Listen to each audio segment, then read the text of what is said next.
Hello again. I'm Mathieu Cote. I'm head of partnership at Behavior, and yeah, that's it. Really, that's all I do. So, Matthew, you've had quite a year, and it's not even over yet. We're in Q4 right now. Can you talk about what it's been like continuing to evolve this game that's over 17 years old? Talk about this journey, because it seems like just yesterday we were at conventions watching like you in year two of the game, Yeah, showing we it started off. And on Dreamcast. yeah. So paint a Uh, picture for this last year. What's it been like seeing this game evolve? I mean, it's been insane, but that's just business as usual, right? The last, let's say, seriously, the last 9 years now have been uh, a crazy ride. The thing is, our cadence has never wavered and has never stopped. If anything, it's just increased in cadence. The joy of it is we now have much more capacity when it comes to creating stuff. I think that, for instance, Castlevania showed like the breadth of the powers that we can be creative with and do a character that can change into different forms, and each of these forms has different abilities and things you can do. But at the same time, that's now the bar, right? For the next one. Like this is like the bare minimum now. And every time we do that, we try to one up ourselves. We try to do bigger and more impressive and surprise people and keep people on their toes. But every time we do that, that's now the bar, and we have to do better next time. So yeah, it's a blessing and a curse. No, a lot of people don't realize this, I think, but your studio is bigger than just Dead by Daylight. Like, what other projects do you lead in your studio? Do you guys still do work for hire occasionally? I know that Dead by Daylight is your big flagship game, but you guys also do other stuff as well. Absolutely. So Behavior is a company that's been doing work for hire for about 30 years. It's always been the bread and butter of the company. It's also the backbone, if you will, right? It's the thing on which we build the rest. Dead by Daylight is gigantic, and it allowed for a growth that was absolutely unanticipated. But to this day, I mean, the let's say, to paint you a picture, we launched the game in 2016. The Dead by Daylight team was around 30 people at the time, and the studio as a whole was about 300 people, more or less. Today, in 2024, the Dead by Daylight team is about 350 to 400 people, depending how you count. And then the company as a whole is around 13 to 1400 people, right? And it includes people in studios in the UK, in Toronto, in Rotterdam. We have people in Vancouver now.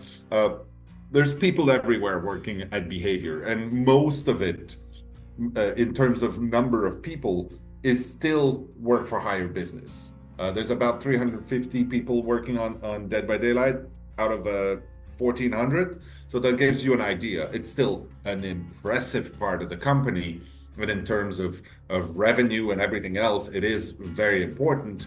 But the fact that we do work for hire still means that we have a, like I said, backbone. It's because it is something that we can rely on. It is work that is very secure, and it means that we have the luxury of being able to keep investing in our own things because we have that security that's there. For somebody who doesn't know, because Obsidian did that for a long time, a lot of work for hire as well. For someone who doesn't know Yeah. what that is, who's not a game dev, kind of give a brief pitch about what work for hire is. Of course. So for the most part, and I used to work doing that for many years before Dead by Daylight happened, because that's all we did at Behavior. But essentially, a company, whether it's a licensor, whether it's a developer or a publisher that has a game, and for some reason that they don't have the people to do it, they hire someone else to create the game. So in some cases, it was like, let's say Disney says, we have a new movie coming out. We'd like to have a game with it for the Switch, or at the time, probably the Wii. And they hired us to create a game based on their IP according to certain specifications that they have. In other cases, it was I don't know, a company like 2K, for instance, or a developer like Activision or THQ that would say, we have a game, we are unable to finish it right now with the bandwidth that we have. Can we hire 50 people to work on this or help us, or even it was sometimes a specific thing. Can you develop the multiplayer aspect of this game? These are the kind of contracts that Behavior has taken on over the years.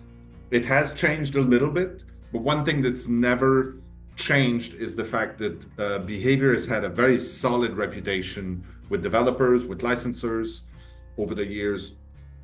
You know, before players knew who Behavior was, we had a solid reputation. We still do today. And the nature of the contracts changes a little bit because maybe we have a little more room to be picky about the relationships that we take on.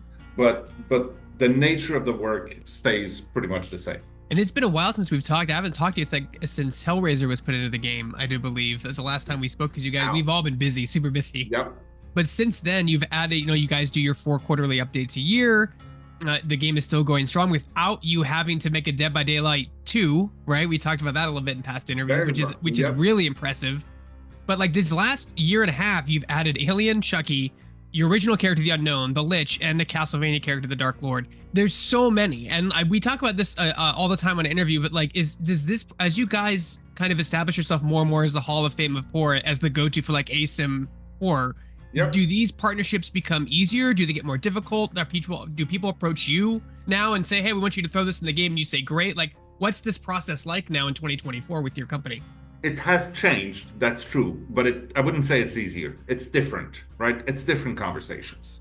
The fact that there are so many licenses adds a layer of complexity. You know, anytime you are trying to put 2 of these IPs next to each other, like intellectual properties next to each other, it's always difficult or complex.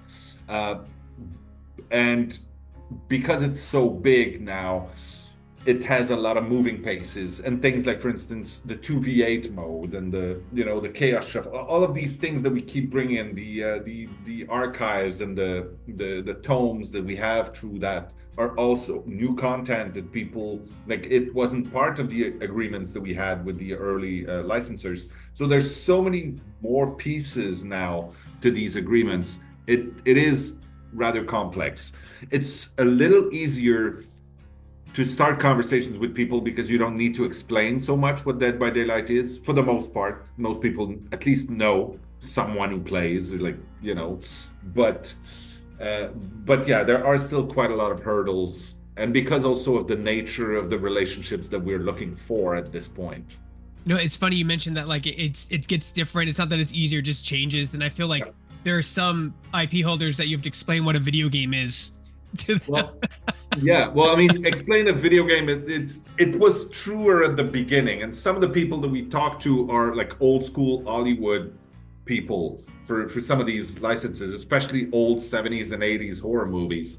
And then sometimes you have just collaborations that are not something that they've done before. Talking about Nick Cage, for instance, right? Never appeared in a video game before, especially not as himself. So the conversations didn't have a template on which to build. It was all brand new. Same when we decided to introduce Iron Maiden and Slipknot to the game, right? These were sort of out of left field ideas, and we had to break ground more or less on what shape this was going to take. How did these conversations start? Like, can we use an example like Vecna, right? The D&D, huge IP, right? Yeah. Can totally be a horror world for sure, but not necessarily known for horror. Like, how did that relationship come about? That was an easier one, I'd say, because it was fans meeting fans in this case, right? We sat down. I'm a huge Dungeons and Dragons fan. Actually, I have a hard stop at the 3:45 today because I have to run and grab my wife, and we go, and it's our D&D session this weekly. But we met them, and they knew Dead by Daylight. They knew Dead by Daylight well, and they were like, we get it. It was more about, what are we going to create, right? So that people get it the way we do when we talk about it. Because you're right, Dungeons and Dragons is not an obvious horror license for most people.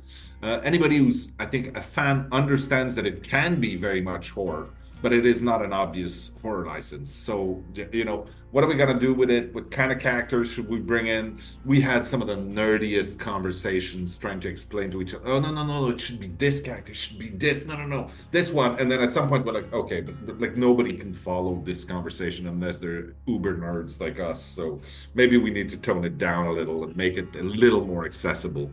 Uh, but yeah, this one was a super fun one. You guys did that major graphical update to the Yeah. game a few years ago, and like that was basically, I look at it as like Dead by Daylight 2, but you didn't have to release a new game, redo all the contracts because it's a new game, have people Yep. lose all their progress, all their skins. Like, what's it been like since you implemented that in the game? And like, because you're one of the few studios that have done something like that before. Most studios would just scrap it, make a second title, but you actually put a lot of effort to make that Yeah, happen. and you're right. It's a lot of effort, and you don't even have sort of the luxury of then saying, "Oh, well, at least we're going to sell the game again," right?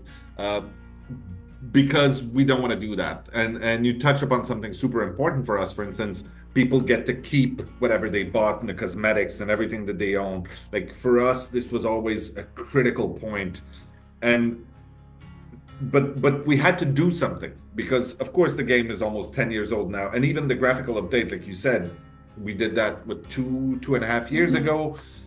Already we're talking about like what do we do next to make sure that Dead by Daylight is still current, is still relevant, that it still looks as good as it can in the current situation, while at the same time, people who are playing on the low end machines or on some of the consoles that have a harder time following, like how do we make sure that they feel respected and they feel like they can continue to be part of the community. It's a daily conversation.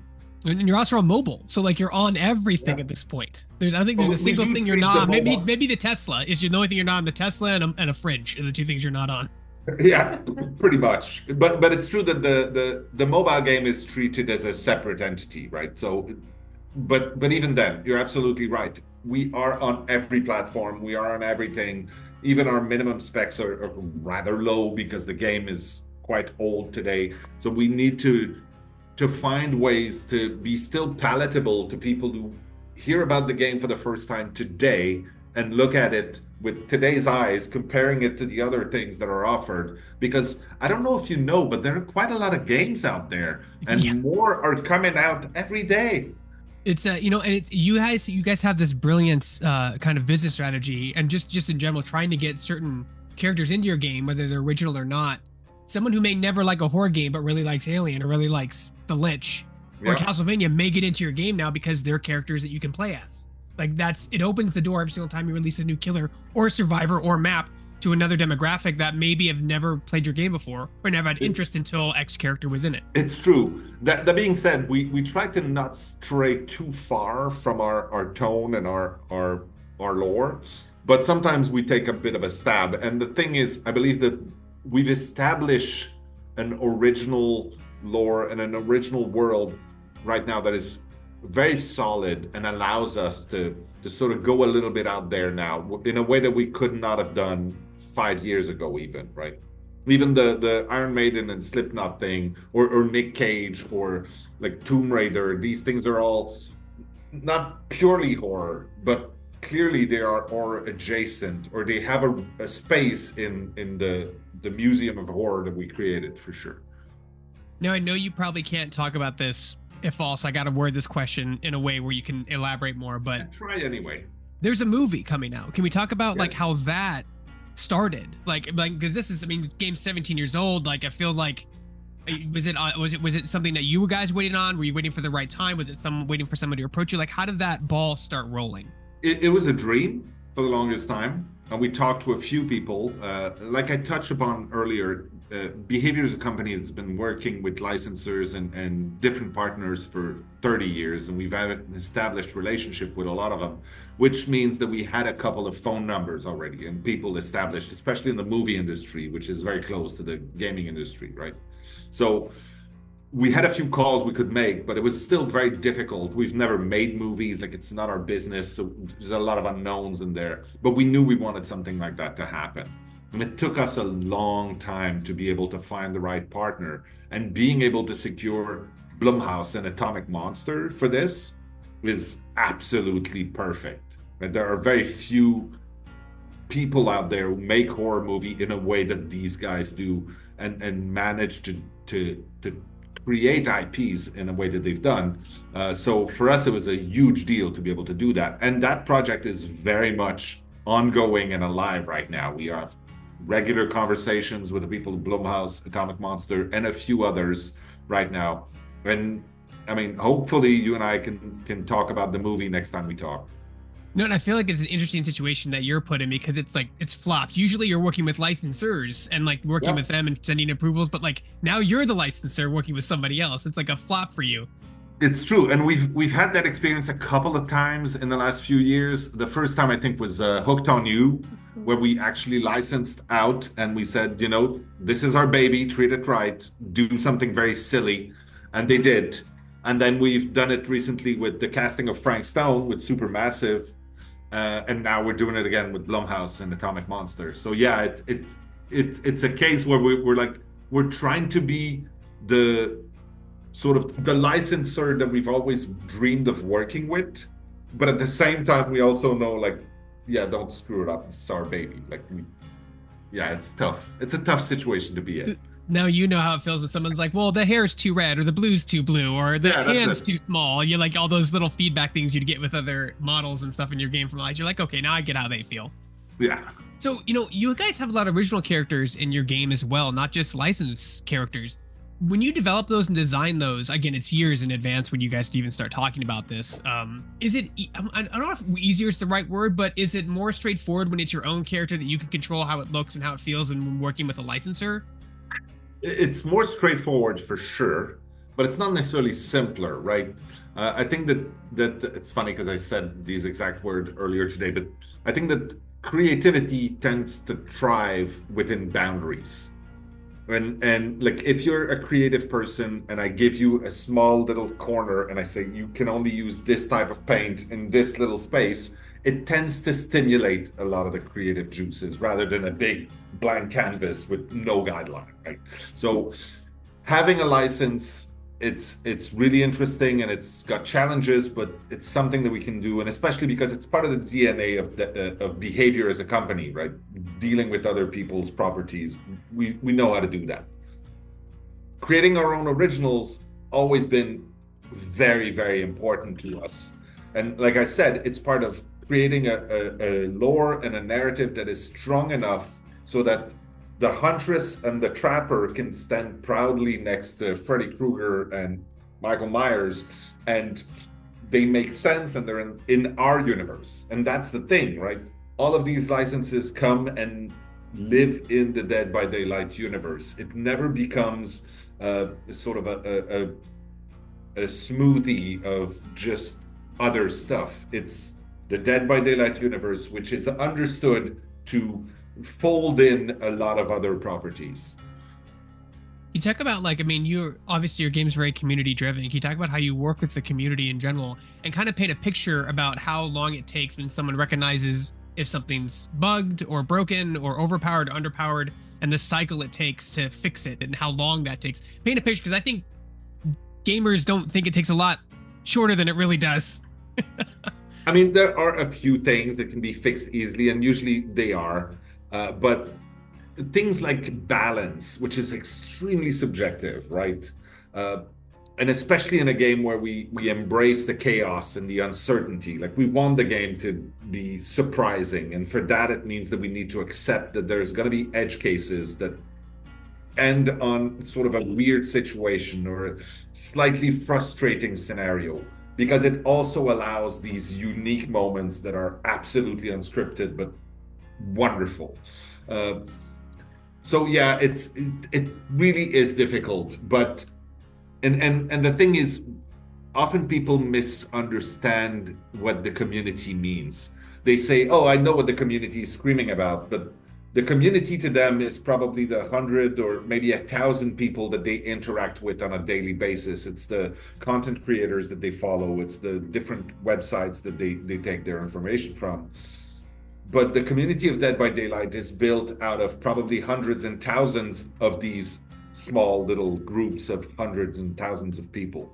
Because there's so many people, whether it's geographical or whether it's, language based or any of these things, so many of these groups of people are sort of self-contained little things, and they might be convinced that the most important thing right now is this thing because everybody's talking about it, but that's 250 people screaming about it while the rest of the world does not care about this specific issue.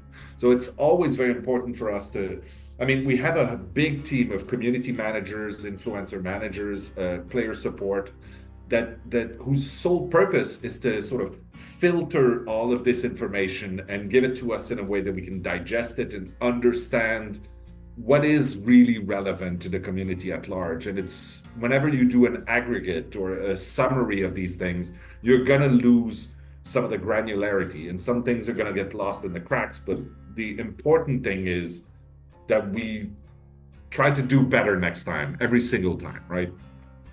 That's pretty much the only thing we can hope for. Your studio has been very open about the abolishing of crunch time. Yeah. Like, I mean, that's a big deal in our industry. You know, it's rampant all over the place, especially when you have a big game when stuff needs to be fixed right away and you're on a set schedule of DLC once every quarter.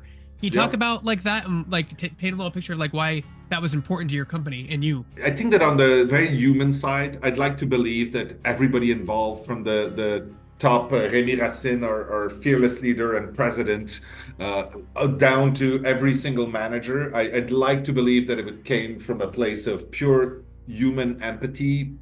But I know also that as a business model, when you're doing work for hire, it is bad for business to do crunch time because it's over budget, right? And usually the client will not pay for the over. So you end up paying for it. Therefore, crunch time has always been understood here as a failure of management. It's not a tool, it's a failure of management because if someone pays you a set amount to do the job and you can't do it in the time that you said you would, and you have to put in extra effort and extra people, then it comes out of your pocket and it's really bad business. So I think that also sort of ingrained itself in the way we do things. One of the things that we do very well here is estimate the kind of work that we're allowed, that we're able to do, and also project ourselves and like what are the pitfalls that are going to happen. We've seen these production cycles time and time again, so we're maybe more able to say this is the work that we think we're going to be able to do within that time, and sort of keep ourselves to those estimates. So even to this day, I mean, don't get me wrong, there are people who do overtime here and there, and there are people who do a few hours here and there, but it is not part of the culture, and it's certainly not part of the tools that we use. It happens because it's part of reality, but it's not. No, it's never well looked upon. When do you guys decide to just be a publisher as opposed to a developer and a publisher? I know sometimes that's a per project basis, but is there anything you can say to that? I just think it's interesting because you guys do both sides of it now. I think that the becoming a publisher became a possibility, at least something that we looked at when the physical retail space became less important, because being a publisher, when you have to deal with creating CDs and putting them in boxes and putting them on the shelves, that is a completely different expertise that we don't possess. Like we've never dealt with that. But when it became digital, for at least the most part, it became possible for us to envision becoming a publisher. And obviously it started with Dead by Daylight. We bought back the publishing rights from Starbreeze. And then we decided we could potentially do that for other people. And we haven't done much of it yet, but it's something that we're looking at. We want to do it in our way. So there's going to be some sort of growing pains and tests here and there. We've done Islands of Insights, and we've done a couple of our own games, and we have other projects that we're looking at right now that have not been announced. But yeah, it's something that we hope to become very good at in our way. What do you think is the biggest misconception from an outsider looking at your job and particular behavior? I think a lot of people think I fix bugs if I look at the comments I get on everything in my life. I don't. I think that it's interesting. I did an interview with King, who's one of our Fog Whisperers lately, and he started the interview by asking me, like, just tell us what you do so that we don't ask you stupid questions down the line. And I was explaining, like, most of my job nowadays as head of partnership has to do with our partners. Therefore, it's the licensors in and out. So let's say Casting of Frank Stone or Hooked on You, but also all the licenses that exist in the game right now and in the future. So I tend to work a lot in the future. I work on things that you and I will only talk about in a year or two, which is highly frustrating, but it's part of my job. And then I deal with a lot of the external publishing that we do. So the candidates that we look at for potential publishing. You've done so much IP. Do you have like a dream IP that you'd want in the game? Did you already hit it? Because your list of Hall of Fame horror is so large now. I'd love to write a book at some. I won't do that because I'm already exhausted. But you can get a ghostwriter to do it. Yeah, but there's so many cool stories about each and every single of the licenses that we've touched on, and I could start talking about my favorites, and then I would have to go through all of them. I think at some point there are a couple of highlights here and there. Nick Cage was magical, of course. Dungeons and Dragons is just personally just so close to my heart, but there's a bunch of others. Yeah, it's impossible to really pinpoint, but it's just been, I mean, Iron Maiden, it's crazy to be able to work on stuff like that. Like it's legendary. Even the moments when we start talking to the producers that created Sadako, the original Ring characters, right? All of these things are absolutely mind-blowing. If you had told me about that 10 years ago, I would have laughed at you. Have you ever thought about doing, obviously community votes about IP? They just IP, not a character, but just a franchise they'd want to see in the game. Have you done votes before? You've done votes before, oh, like yeah, that. We do a lot of we call them like player surveys or CSAT surveys, and we ask people. Sometimes we put a list and we say which ones would be your favorite, which is very tricky because then people think that some of them are coming. But also we just leave blank and say if you had a favorite one, what would it be? We do that quite regularly. And a lot, like I think the last one, 150,000 people answered. Like there's a lot of people who put their thoughts in there. For me personally, there's probably like a top 2 of the ones that we don't have yet. Yeah, and I've talked about it publicly quite a lot, but I'd say like Pennywise and Jason both have a standing invitation to Dead by Daylight. Whenever they're ready, the door is wide open. I'd love to see Ghostbusters. It's something in there. There's some more horror for You're you, not but alone. yeah, it's a lot. There's so much horror IP and new horror IP created every day. I mean, like it's insane. And also it's almost 10 years old. So now even the stuff that came out since then, there are a lot of properties that are now sort of household names or becoming part of the legend now that weren't there when we launched. I mean, it's just the nature of things. And I mean, I'm an old guy, so when we talk about the stuff that I watched when I was a kid, that's a very different catalog than when we talk to a lot of our fans who are in their 20s, let's say. The things that they grew up at is very different. That's why, for instance, we announced, we haven't said anything about it, but we announced Five Nights at Freddy's for next year. That's kind of a big deal. And it's very legendary, and it's sort of usually for a lot of our fans, it's stuff that they grew up with because they grew up in the last few years, last week. No, I have, because you mentioned it, I have to bring it up because I'll get typed in the you know how this is, I'll get yelled at in the comments. So is there anything you can tell us about the Five Nights at Freddy's collab that you're doing right now, other than it's coming? It's coming. It's gonna be awesome. Stay tuned. Yeah, we have more info coming. And then Matthew, what's next for Behavior that you can talk about, whether it's Dead by Daylight, side work, like what's next for the studio? What are you looking forward to with the future of Behavior in general? You can talk about as the tricky part because you're going over all the stuff you can't. Yeah, that's it. I mean, there are so many really cool things that we're doing right now. And there's very few that I can talk about. I can tell you that there's a couple of really interesting license things that we're working on Dead by Daylight that we want to do. we talked a little bit about what we want to do to keep Dead by Daylight fresh. I mean, the new modes is one thing. That we did Lights Out and the Chaos Shuffle and the 2v8, which is kind of a huge deal. There's more of that coming. That's going to be really, really cool. People loved the 2v8. They loved it. Like, I mean, they wanted to come back really bad. And it will come back, and we will do more like that and completely different from that. I think that there's going to be some really, really cool stuff we're going to be able to talk about Red Hook eventually. Not today, but really cool stuff that we're going to be able to talk about. I can't wait to go see that movie and talk about it with you afterwards. Speaking to it, I know you couldn't talk much about it, but I did want to ask a little bit about it.